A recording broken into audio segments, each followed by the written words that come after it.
Welcome to another edition of Progress and Promise. 2014 is going to be a big year for our area. While the gubernatorial race will be the big headline in politics this year, more important for our area will be the local elections that will see 3 school board seats, 3 city council seats, the mayor's office, and 2 Escambia County Commission seats, all up for grabs. And the commissioners already have a lot on their to-do list. They still have to choose a new county administrator, a process that has languished for more than a year.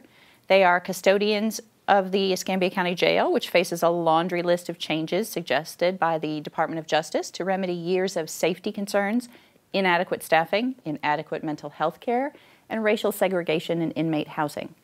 Commissioners are involved in the Outlying Field 8 effort, which is a massive land swap with Santa Rosa County to improve space for Navy flight training and to make room for a new commerce park in the north central part of the county.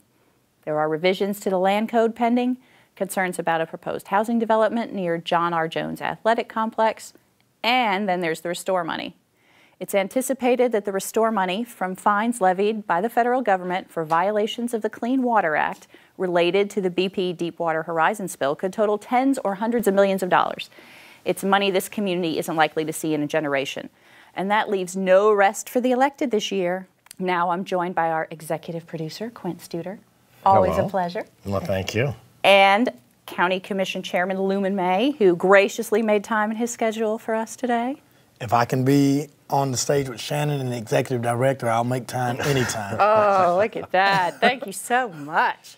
Of course, you as the man in charge of the commission, formally this year, are going to be the point man for a lot of important decisions that are going to be made by that body. But the great thing about that, I think, is that I know you will rely on your deep roots in the community. So if you can tell folks a little bit about that, I think it will give them a little more comfort. And congratulations, too. I congratulate the City Council for naming one of the parks after your family, your father. Yes. So well-deserved. Absolutely. We're very grateful. My father gave a lot of years of service, and he leaves a great legacy for many of us to follow. And he was kind of like a Quint Studer in inclusion and teaching young people to learn the building construction trade. Was not very political, but did a lot in terms of helping people build human capital. So we were very grateful and humbled that the City Council, led by Councilman Brian Spencer, who brought forth that motion to acknowledge the great contributions that my dad made. So it was a great day for me. And much deserved. Thanks so much. We certainly appreciate that. So when we first met, I was president of Baptist Hospital. We met on an elevator. Your father was in the hospital. Absolutely. And at that time, one of the things we were talking about is, your Salvation Army. And why don't you talk a little bit about, before you became a commissioner, some of the things you did, the Sports Association, the Salvation Army, because if anyone knows the soul of this city, it's certainly you. Yeah, well, Quint, I do, and I appreciate a 20-year plus history, however long you were here, to meet you in the elevator. When we were in the elevator was when I first found out my father had cancer, and a very sad time for me, and I always remember you just encouraging, and you're still encouraging and helping. So I like to publicly always thank you for that, Quint. It meant a lot to me to meet you, and I always say this line that Quint will get me from. I knew him before he became Quint Studer, but I think he was Quint Studer then because he had the same heart that he has today. But, born and raised not far from Baptist Hospital. My father was the pastor of the Friendship Missionary Baptist Church. He built it, too. He built the church, which my father built it. My father tore down the original YMCA. So if you go in that church today, the floor is the gym floor from the YMCA. All of the piers and all of the floor rafters came out of the YMCA. Awesome. And many of the bricks came out of the original YMCA. So my dad built that church because he was a demo contractor as well of salvaging material. I mean, he was green before it was cool. Before it was cool to become green by choice, not by choice, but by economic choice, because he didn't have money to build those type of things. But we grew up there in Morris Court. At the age of 8, we moved out to what we thought was a better neighborhood, which was a little further north in the Hancock area and the Brent area. And I grew up, graduated high school here, and spent a lot of time in community centers. Spent a lot of time in Fricker Center, a lot of time at Salvation Army, and it was tough times for my parents financially. As we got older and I was in high school, my younger brother, Timothy and LaRuby, they all had a little better life than us. They were able to go to EDS, Episcopal Day School, and Timothy was a real great basketball player, and he was shooting basketball and scoring 20 points a game. My mother was so proud. Oh, wow. And, I mean, she was so happy. And, I mean, fortunately, he was the only black kid in the class, only black kid on the team. And I was like, Mom, that's not really, you know, Timothy's really not that good. So we were encouraged. Said, Mom, he really needs to go back to Fricker Center in Salvation Army where we grew up. Right. And so my mom said, okay, so we took little Timothy down there. He was playing, wasn't doing very good.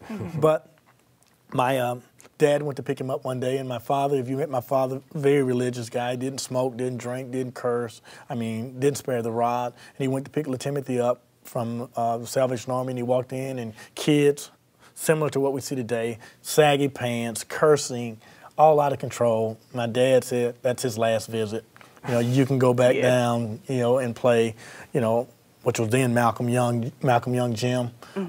Timothy really had fell in love and said I wanted to play basketball. He was really improving, and so I petitioned my parents if I would go down and sit with Timothy after I got out of baseball practice, could he stay? My parents said yes. But anyway, long story short, I got there and it was totally chaotic. And the center that I had grew up in was a center that, you know, was just, you know, no help in the whole 9 yards.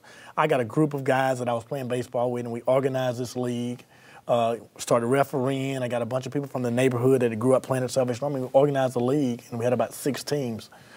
Fast forward, so we, you know, I stayed there for 21 years, and we grew a program from about, you know, 6 teams to about 2,000 kids. In 2005, my father really got sick, and all of the May children have worked 2 jobs our entire life.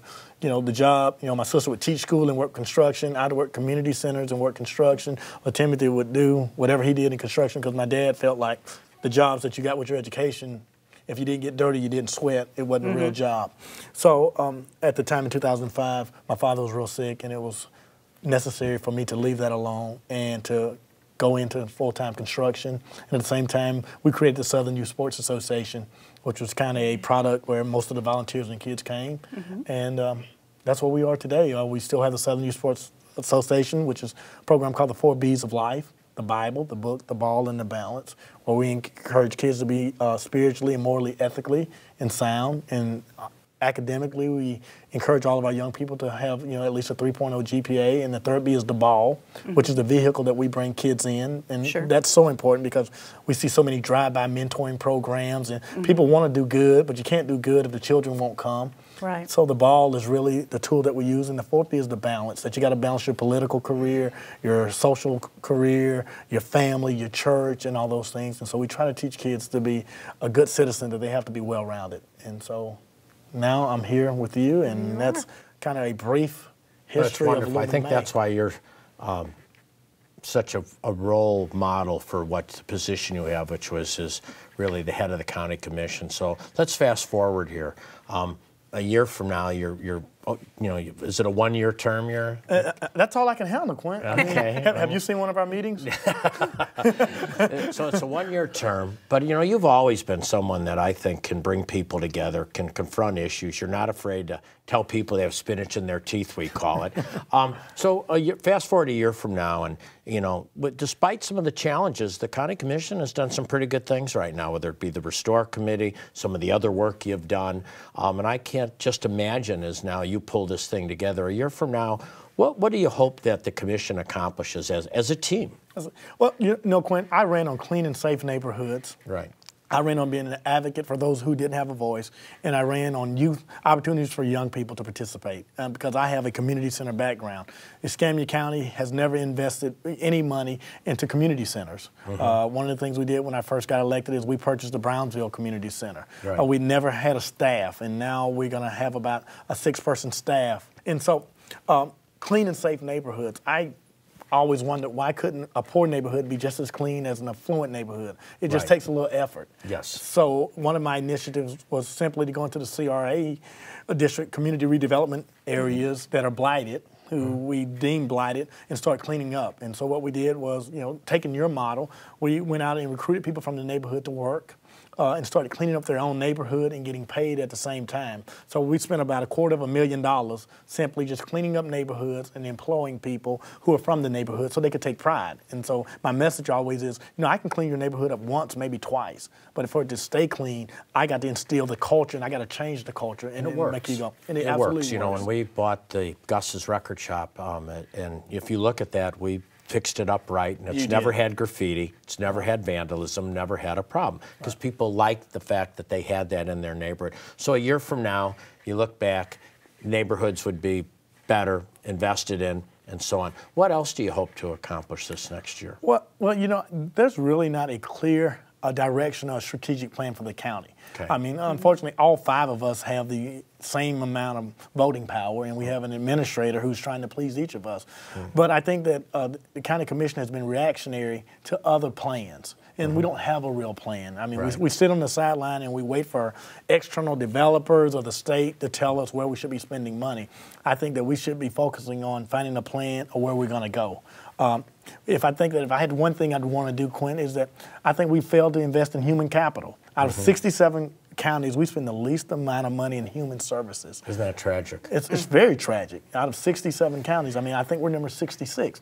So, I've encouraged, for the first time we moved, and it's not a lot, but we moved $50,000 into human services and direct assistance to help people. And that's important, Quint, because if someone makes $8 an hour or $9 an hour and they hit a roadblock, well, if we allow for their lights to be cut off, they're going to hit another roadblock, and it's a vicious cycle. But if we can just help them bridge that gap, well, they can keep the lights on and continue to go to work on one time, that person, will be beneficial to the community in the long run.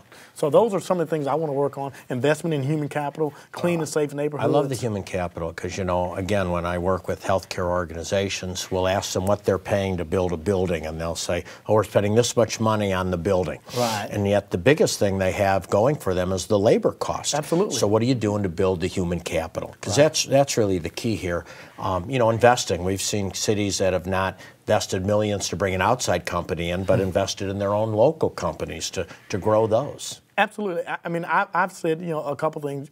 Our economic development initiatives have to align with our educational achievements, our educational strategies. And so many times we invest carloads of blueprints and studies into, what it could be. Instead of taking what we have, valuing that, and increasing that capacity, as you said, of small companies and people who are established here and who are going to maintain jobs, who pay taxes, who pay Avalon taxes. They'll stay. If the going gets rough, they've got roots here, just like you. Absolutely, absolutely. And so that's very important to me that we make those things happen. Well, let's talk, if we could. This is, you can tell I'm so interested. Let's talk about inclusion. Yes, sir. Because one of the things that, my viewpoint, no matter if you're the Blue Wahoos, as you know what we've done there with inclusion, making our construction projects, we bring in inclusion. We're a private builder, private investor, yet in order to build with our projects, the people have to show they have an inclusion plan, which means legally 80% of their workforce has to live in Escambia County. Awesome. Because we think that's important. And what happens, they do sometimes, they say, well, we don't know if we can get the labor. But then when you force it to happen, then they say, there's a lot of talent in this community.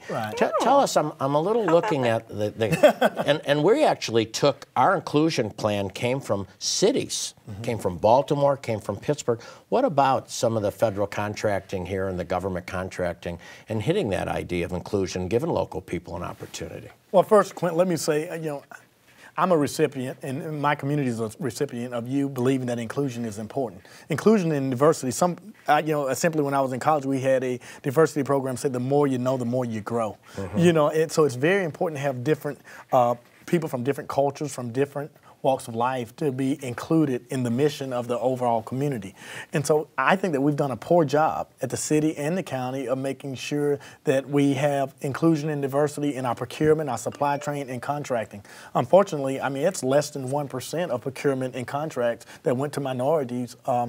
When you have a county that's almost 34 or 35%, and what's you have a dropout rate, you have all these things that 48% feed into dropout rate. You know, I mean, for an example, and I think that some people don't understand it, and people when they think that when you talk about inclusion and diversity that you're talking about one race. When I say inclusion and diversity, I mean everybody: women, right, Hispanics, Asians, and so when we're going for the county administrator that you mentioned earlier, that I thought it was very important that we bring people from different perspectives and different backgrounds. But the finalists did not match that tapestry.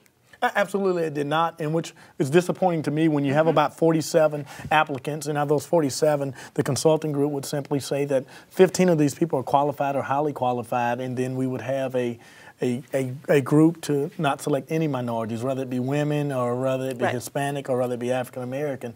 And it shows that many people have a narrow vision of what this community can be, because there are only so many people here. And if we're going to grow this community, we're probably going to have to grow this community with people that don't look, act quite exactly like me. We do. Absolutely.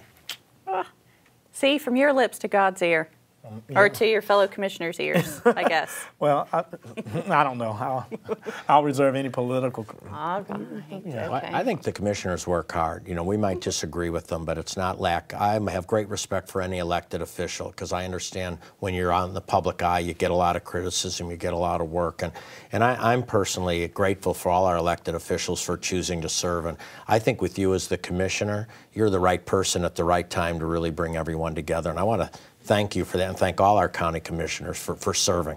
Absolutely. It's a joy to serve with many of our commissioners. I get the opportunity to sit there with Commissioner Berry, Robinson, Valentino, and so what I've told my fellow commissioners is we don't have to always agree, but what we have to do is just respect each other. Right. And we all represent a different constituency, but at the end of the day, we all represent everyone, and that's very important. Right, and I know Commissioner Robinson, too, joins that group, so I know they all have great respect for you, and I think you have great respect for them, and I appreciate your leadership. Well, absolutely, Quinn, and let me say this, Quinn, I know the time is narrowing down, but I think it's very important that our county, our city, our school board, our ECUA work together. Absolutely. And I said this at the EOC, that my boss is the same boss as the city council, as the school board. It's the taxpayer. Right. So the taxpayer deserves for all of us to work together. And so I'm excited about new leadership, young leadership, and about us working together for the good of our community. Well, yeah, I mean, I think that, people our age, it's time for us to take the mantle. We've complained a lot about people not listening to our voices. Well, now it's our chance to participate, and we have to be informed, or then it's on us. Absolutely. Thank you so much for being with us. I appreciate it. Commissioner. Thank you, Quinn. Thank you, Shannon. You bet. Thank you so much, and if you stick around, we will be right back.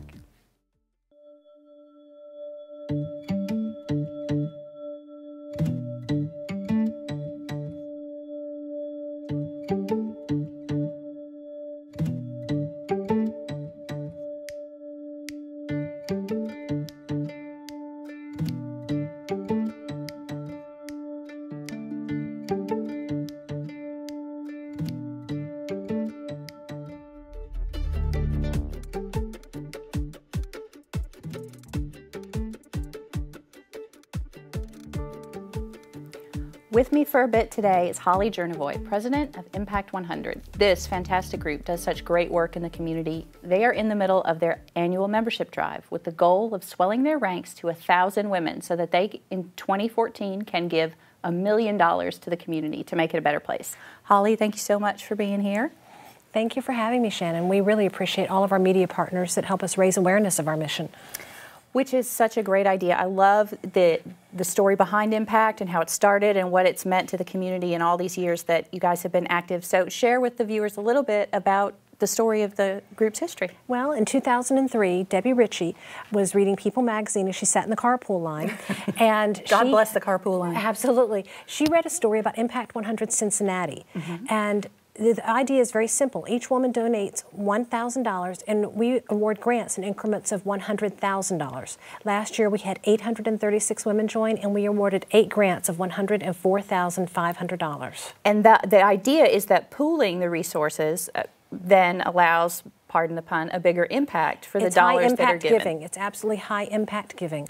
Our mission is to know and serve our community, to fund significant grants to charitable initiatives and to set an example of effective philanthropy. And I think that's really effective philanthropy. Absolutely. And you separate the grants into categories. 5 focus areas. We award grants really to affect the entire community. We award grants in the areas of arts and culture, education, environment, recreation and preservation, family, and health and wellness. So that way you're definitely spreading the wealth and making sure that all of those kind of key things, those are all areas that make our community rich and a great place to live. It's really about collective giving. Women are pooling their funds, but it's also collective that we are able to affect the entire community. Absolutely. And you've given grants to the Imogene Theater in Milton, so it's not just Pensacola-centric? No, it's really the 2-county area. We are here to serve. All the funds must be awarded and used in Santa Rosa and Escambia counties. And 100% of our membership funds go directly to the nonprofits. We are run by an entirely volunteer board. There's no overhead? No overhead. Really, any costs we have to pay, like postage and printing, we are able to do with money that we have interest from the money we hold in the bank during the grant year, and just some very generous people in our community that give a little extra money so that we can take care of our administrative costs. That's fantastic. And so tell us some of the grants that you gave out this year. I know the Pensacola Museum of Art was a beneficiary. Pensacola Museum of Art was very creative. We were able to award their grant in the area of environment, recreation, and preservation, because really our Museum of Art here is an historic building. It's the old jail in Pensacola. Yeah. They have wood floors that have not been replaced in 107 years. They've been sanded like 6 or 7 times. Right, I mean, so they're down probably to like very down to thin. this. So we are putting new floors down in the Pensacola Museum of Art. Great. And also we're going to help them be more energy efficient because we're helping with their air conditioning, heating and cooling system and boiler. So if they can be better control of the humidity in the building, they will be able to get better exhibits in here that would not come previously because of the lack of humidity control. Sure, and that's important because entities don't lend their works if they're not going to be well taken care of. And so this is going to allow the museum to expand its mission, and it's just great. Everybody wins. Everybody wins. We also gave money last year to the Pensacola Humane Society. They're going to be creating a spay and neuter clinic, low-cost spay and neuter clinic in the community. Everybody's so excited about that one also. As you mentioned, the Imogene Theater. The grant was actually won by the Santa Rosa Historical Society. They're going to use it to light up the Imogene, as they're calling it. And they won in their 100th year. Which I thought that was pretty cool. That is fantastic. And they were destroyed by that awful fire. Well, they were severely damaged, ago, yes. And Hurricane Ivan, I think, was very devastating for them also. We're also awarding funds to Favor House. Great. And the Gulf Coast Kids House, and the Independence for the Blind, and the Council on Aging, and I hope I haven't forgotten any. There were 8 last year. So I think we hit them all. That's pretty good. If we forgot one, we did. We're not doing it on purpose, I promise. Very sorry.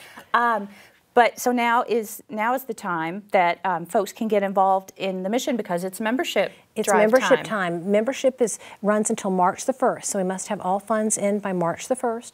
But women can come to any one of our membership events, which are available on our website at impact100pensacola.org. Feel free to email us at info@impact100pensacola.org. Like us on Facebook. I'm really trying to build up our likes on Facebook. Absolutely. But yes, we'd love to have women come and join one of our membership groups. We'd love to have them join.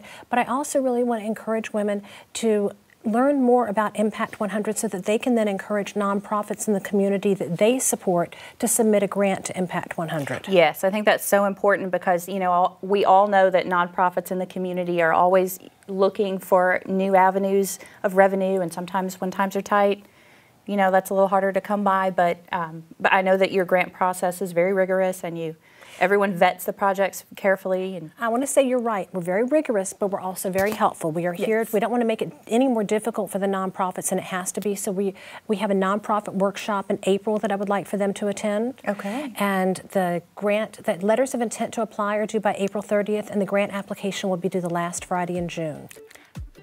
Thanks so much, Holly, for being with us. And if you stay tuned, Shannon's Window is coming up next.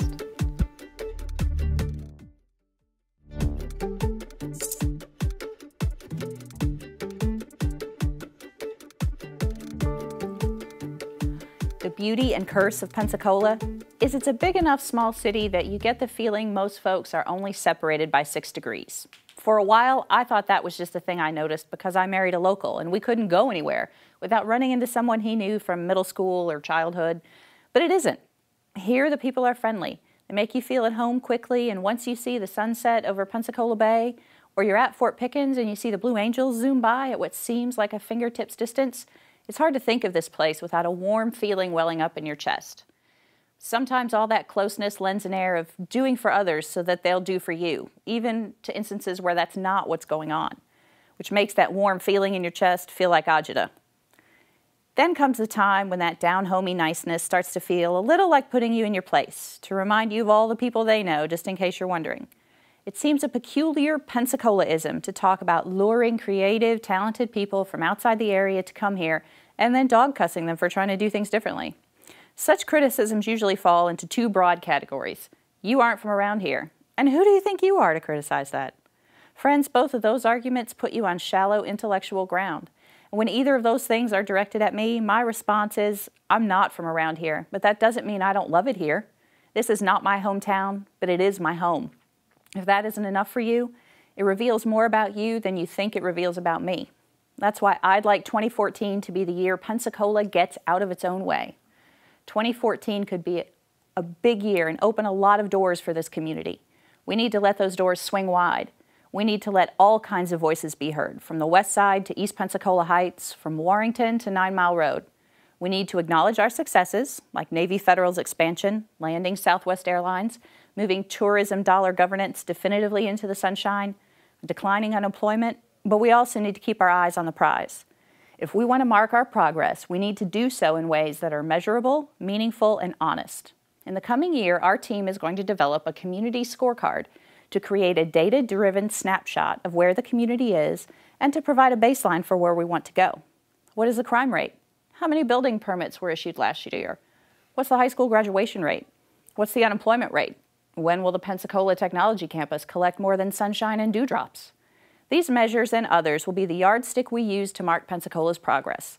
We hope it helps remove the politics from government. The nice thing about the data is it speaks for itself. No spin cycle required.